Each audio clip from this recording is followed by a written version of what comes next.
O homem Eiichiro Oda abriu as portas do inferno. Depois da Stussy ser revelada como um clone de uma mulher que fez parte dos Piratas Rocks, e tudo indica que seja de fato a Miss Baquin quando era mais nova, literalmente todo personagem que a gente conhece hoje se tornou, na verdade, clone de alguém. E a minha teoria favorita é de que 80% das personagens femininas do mundo de One Piece são, na verdade, um clone da Nami, ou que todas elas sejam, na verdade, um clone de uma mulher em comum.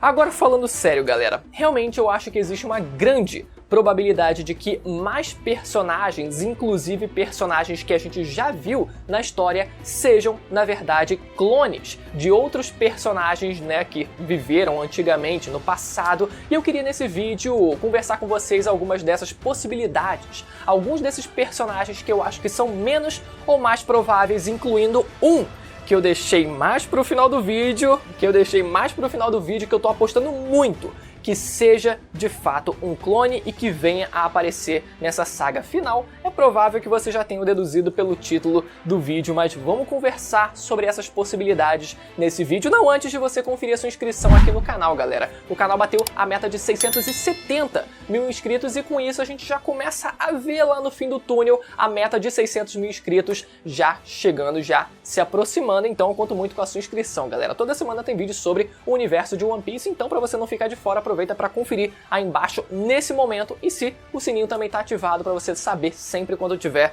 vídeo novo, beleza? Vamos lá, galera, a gente viu a nova criação do Dr. Vegapunk, que foram os Serafins, né, que são androides, usando como base o DNA dos Chichibukais, incluindo também DNA lunariano, incluindo também poderes de Akuma no Mi que foram clonadas, incluindo também os lasers, que são, a princípio, lasers do Kizaru, mas que podem ter sido desenvolvidos de uma outra forma, sem a necessidade dos poderes originais do Almirante. E a gente viu também, agora recentemente, a Stussy, como sendo praticamente confirmada como um clone da Miss Baquin, né? O primeiro clone humano perfeito. E muita teoria se levantou quanto às habilidades dela, já que apesar dela ser um clone, e a gente nem sequer entender se ela é feita de realmente carne e osso, ou se ela é, por exemplo, um androide, assim como os Serafins, por exemplo, são, mas de qualquer forma ela parece possuir uma Akuma no Mi, e a teoria mais provável é de que ela tenha a Akuma no Mi Zoan Mítica modelo Sucubo, ou se a gente for usar, né, a pronúncia original do latim, seria Sucubus, que é basicamente um demônio com aparência feminina que invade o sonho dos homens a fim de ter uma relação sexual com eles para lhes roubar a energia vital. E isso combina muito com o que a gente viu na prática dela fazendo com o Kako no capítulo 1072 e combina também com o título que ela tinha quando ela fazia parte do submundo, do mercado negro de One Piece, onde ela era reconhecida como a rainha do distrito do prazer. Também combina muito com a temática da fruta dela, incluindo quando ela aparece infiltrada ali no bando da Big Mom no arco de Holy Cake Island. Ela aparece e a gente vê uma cena muito engraçada que foi a Charlotte Smurf, a comandante da Big Mom, espremendo uma girafa para servir um suco para Stussy, o que fez um ótimo gag e um ótimo pequeno foreshadowing do que estava por vir, que era a própria Stussy apagando o Kako agora no arco de Egghead. Só que se a Stussy ela é chamada de o primeiro clone humano bem-sucedido, isso abre algumas possibilidades. Pode ser que ela não tenha parado, no caso o Vegapunk, melhor dizendo, não tenha parado por aí e que ele tenha feito outros clones fora os Serafins que a gente conhece, né, os clones dos Chichibukais, e inclusive também pode ser que ele tenha tido também tentativas que foram um fracasso. Lembrando que a definição de fracasso para o Vegapunk é qualquer coisa que se difere da fisionomia, das características da versão original do que quer que ele estivesse tentando copiar. A gente viu isso, né, com ele considerando a fruta do Momonosuke uma falha só por ela ter uma coloração diferenciada da versão original da fruta do Kaido. E óbvio que a primeira pessoa que a gente lembra depois da Stussy foi o próprio Weevil, né, o suposto filho do Barba Branca, que a gente não sabe exatamente se é de fato um filho ou se na verdade ele seria considerado um filho, mas na verdade ele seria de fato um clone do Barba Branca. A gente sabe, né, que ele tem uma porrada de cicatrizes no seu corpo e ele, pelo visto, realmente passou por vários experimentos. Não parecem ser cicatrizes de batalha, né, pelo menos a forma com que elas se apresentam, não parecem ser cicatrizes de batalha, já que elas fazem contornos no corpo dele, nos braços, enfim, no pescoço. Então, realmente parece que ele sofreu experimentos e ele poderia ser também um dos experimentos do Vegapunk. Lembrando que o próprio Weevil, ele também tá, de certa forma, mesmo que indiretamente, conectado à própria Stussy, já que a Stussy, ela é um clone de alguém que fez parte dos Piratas Rocks, que na verdade seria a Miss Bakken, e a Miss Bakken original, ela se apresenta como a mãe do filho do Barba Branca. Então tudo tá muito conectado, a gente só não sabe se foi a própria Miss Bakken que tentou reproduzir a tecnologia de clonagem por conta própria e conseguiu criar um clone do Barba Branca que foi o Edward Weevil, ou se foi realmente um experimento do próprio Vegapunk, mas que no fim, quem tá agora usando do corpo desse clone seria, no caso, a Miss Bakken tentando ali reivindicar a herança que o Barba Branca teria deixado para eles. De qualquer forma, já que a gente tá mencionando o Edward Weevil aqui nesse vídeo, vale lembrar também da infame teoria de que ele possa ter uma Akuma no Mi, e essa Akuma no Mi seja a Akuma no Mi do Jishin Mushi, a minha teoria favorita, inclusive, que traduzindo seria a fruta do Besouro Terremoto. Também seria uma zoa mítica, mas o mais curioso dessa fruta é de que a lenda do Besouro Terremoto é de que o bater de suas asas fazia com que ocasionassem terremotos, o que lembra vocês o quê? Exatamente, o poder do Barba Branca, e essa seria, na verdade, a comparação que o Kizaru teria feito quando ele fala que a força do Edward Weevil lembra muito a força do Barba Branca na sua juventude. Não seria só força física, mas também incluindo o poder das suas frutas. Seguindo para o campo mais especulativo, muita gente mencionou também o Barba Negra como uma possibilidade de ser um clone de Rox de Shebek, e isso realmente explicaria o tal corpo estranho que compõe o Barba Negra, no caso. Eu estava falando do Barba Branca,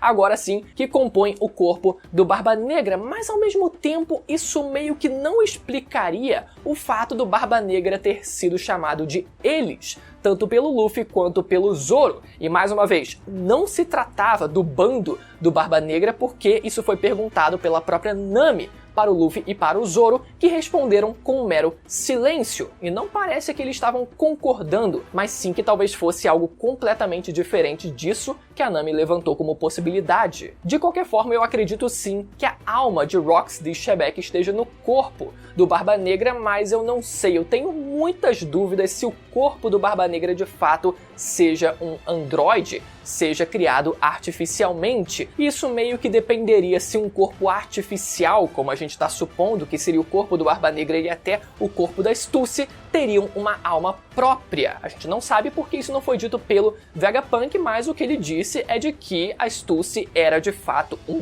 ser humano. Mesmo que tenha nascido de forma diferente, de forma artificial, ele considera a Stussy um ser humano de fato. Então isso poderia encaixar na possibilidade de que, na verdade, além de existir uma alma criada artificialmente, que seria a alma do Barba Negra, existiria também a alma de Rox de Shebek, mas eu não acho. Eu sinceramente acho bem difícil que esse seja o caso. Eu não compro tanto essa ideia para o Barba Negra, mas como eu falei pra vocês, acho sim que a alma de Shebek viva no corpo do Barba Negra, inclusive referenciando até a própria fala do Vegapunk, né, no capítulo 1072, de que almas realmente existem. Então, se almas realmente existem, existe a possibilidade de que uma alma possa se apossar do corpo de outra ou coexistir num mesmo corpo. Algo muito parecido com o que eu falei em alguns vídeos atrás em relação ao Cavendish. Eu acredito muito que o segredo por trás do corpo do Barba Negra se baseia muito no fenômeno que acontece também no corpo do Cavendish, dividindo o seu corpo com uma outra entidade que desperta quando ele está dormindo. Indo para a próxima possibilidade que eu acho que se tornou Como é que pode? Zoro realmente sendo um clone do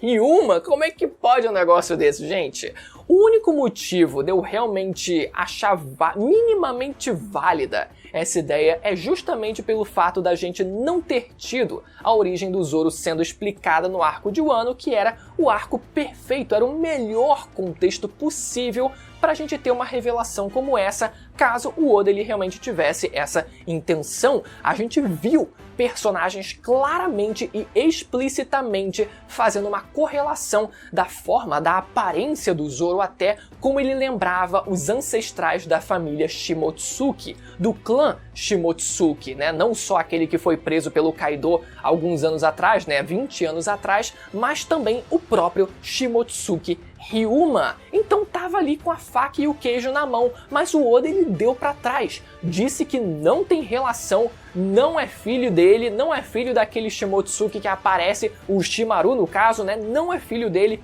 pode esquecer dessa possibilidade. E aí, o que sobrou pra gente? A não ser que o Oda ele tivesse uma outra intenção, que seria realmente colocar em prática essa ideia bizarra de que talvez o Zoro realmente fosse uma criação artificial. Gente,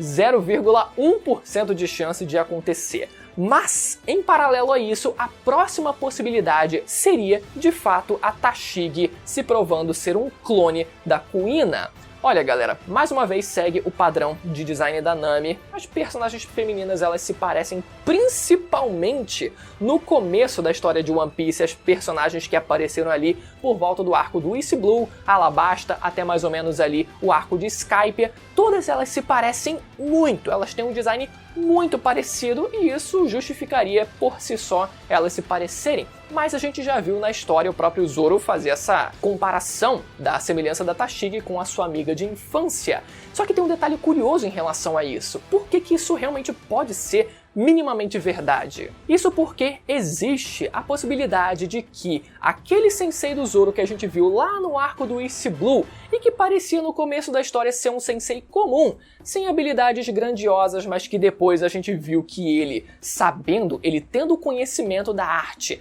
da técnica de cortar até mesmo o aço que foi passada para o Zoro, a gente viu que ele não era um cara qualquer, ele tinha um nível minimamente relevante, pelo menos dentro da primeira metade da Grand Line. Só que existe um detalhe ainda mais curioso, que é uma capa, uma história de capa de One Piece, onde a gente vê não só o sensei do Zoro, mas os antigos colegas até de dojo do Zoro, eles do lado de algumas lápides, onde numa delas, em japonês, está escrito Ivankov. Na verdade, essa palavra ela não tá completamente legível, na verdade o final do nome tá um pouco ilegível, mas a gente consegue deduzir pelos primeiros símbolos o que realmente estava sendo escrito ali e por que existiria uma lápide do Ivankov ali no dojo do antigo sensei do Zoro. Isso porque a gente sabe que a Ivankov ela foi presa e isso pode ter feito com que ele deduzisse que o Ivankov havia morrido, até porque o Ivankov ele estava entre os andares de Impel Down vivendo secretamente dentro daquela prisão. Então, caberia totalmente o sensei do Zoro acreditar que ele havia morrido e ter feito uma lápide para ele. O que se provou mentira, ele continua vivo, mas isso prova uma relação do sensei do Zoro com o exército revolucionário. É muito provável, sim, que o sensei do Zoro faça parte e seja um dos líderes do exército revolucionário, assim como vários que a gente ainda tá para ver dentro da história e que foram acionados pelo próprio Dragon. Essa possibilidade, inclusive, eu comentei já vai fazer 3 anos, mais ou menos, aqui no canal. Mas, se o sensei do Zoro realmente tem uma relação com o exército revolucionário, a gente precisa linkar também o Vegapunk, que também tem uma relação com o exército revolucionário e isso se mostrou um fato. Ou seja, a gente faz essa ponte e a gente conecta o Vegapunk conseguindo usar o corpo da Kuina para realizar um experimento que seria a Tashigi. Particularmente eu acho muito difícil disso ser verdade, até porque a gente vê um desenho da Tashigi quando criança, desenhada pelo próprio Oda, né, numa SBS, então não teria como isso ser verdade, acredito eu, a não ser que a gente pensasse no sentido contrário da Kuina, na verdade, ter sido um clone feito do corpo da Tashigi, o que eu acho também muito improvável, mas eu acho que pelo menos a relação entre todos esses personagens realmente termine no Sensei do Zoro tendo sim de fato uma relação com o exército revolucionário. E antes da gente ir para a última possibilidade desse vídeo, eu queria mencionar também ambos o Kaido e a Big Mom, eles que a princípio foram mortos, mas será que eles não teriam também ali os seus clones feitos pelo Vegapunk? Afinal, o próprio Kaido ele sofreu experimentos do governo mundial, então ele poderia facilmente, se o Oda quisesse, ter feito também um clone do Kaido. Só que eu acho que por uma questão narrativa, pode ser que o Oda ele não siga esse caminho, mas que o Oda ele consiga reaproveitar esses dois personagens de uma outra forma, e essa forma eu mencionei num vídeo que eu postei alguns meses atrás, mas que eu vou linkar no final desse aqui para quem quiser assistir, vale muito a pena. E finalmente então temos a última possibilidade desse vídeo, que eu vou começar mencionando aqui a previsão da Madame Shirley, de que aquele com o chapéu de palha iria causar a destruição da Ilha dos Tritões.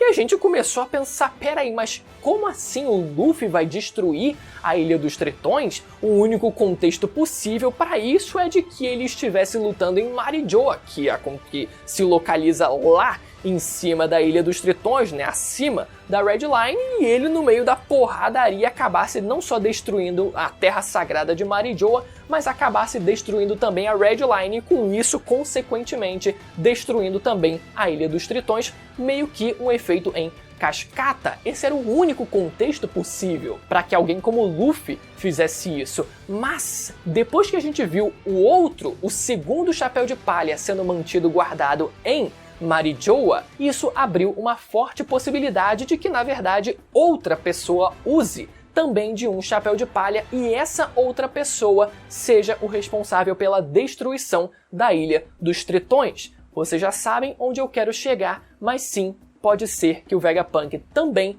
tenha criado um clone do próprio Joy Boy de 800 anos atrás. E esse clone seja usado como uma arma pelo próprio governo mundial, pelos Gorosei, quem sabe até por Im-sama, e que seja ele, usando daquele chapéu de palha gigante, o responsável por destruir a Ilha dos Tritões, e o Luffy tenha que tentar impedir a destruição da ilha e no fim acabe falhando, ou pelo menos no fim ele acabe salvando todos os tritões e homens-peixe que vivem lá na ilha e tragam eles para a superfície. Mas sim, eu acho que agora a gente tem uma luz no fim do túnel para a gente de fato entender quem seria o responsável pela destruição da Ilha dos Tritões, que não seria o Luffy de fato, mas seria alguém com um chapéu de palha e a identidade fosse na verdade a de Joy Boy. E aí, vocês acham que faz sentido? Deixa nos comentários o que vocês acham, quem de fato vai ser um clone na história de One Piece e quem não vai ser,